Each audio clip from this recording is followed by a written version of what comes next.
100 रुपये मिले हैं टेस्टिमोनी सौ ऑफ रुपए मनीडंग। 100 रुपए? और 1 मिनट। 100 रुपये मिले हैं और वर्कशॉप बंद था। जी। वर्कशॉप बंद पे 100 रुपए मिले? आप हो कहाँ, साउथ अफ्रीका में हो ना? नहीं, मॉरिशस में, मॉरिशस। मॉरिशस में? मॉरिशस में भी रुपया चलता है? वर्कशॉप यहाँ महंगाई बहुत बहुत है। मैंने पूछा कुछ है, वहां पे भी रुपया चलता है? आवाज नहीं जा रही, मुझे लग रहा है इनको यार कोई चक्कर है। जी हाँ जी सलामकुम। हाँ। रु- रु- जी जी जी सर जी, रुपया चलता था।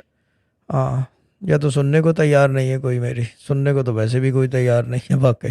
सही बात है। अच्छा, वो जो है क्या जी सर कहते हैं जी, उसको, रुपया चलता है।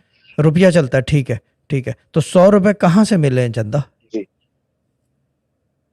ए- जेब में मैंने मैंने पेन अलमारी से निकाला। ठीक है, तो जेब के मैंने अंदर गैब, पहन के गैब पीछे से की मिला जेब है? से जो 50 के रुपए। ठीक है, गुड है, ये तो अच्छी खबर है। ठीक है ना? ठीक है। अच्छा, और इस हफ्ते से सब में थोड़ा काम है, इस हफ्ते से। इस हफ्ते से काम आया है? हफ्ता हाँ, काम आया है, थोड़ा सा काम आया है इस हफ्ते के लिए। ठीक है, गुड।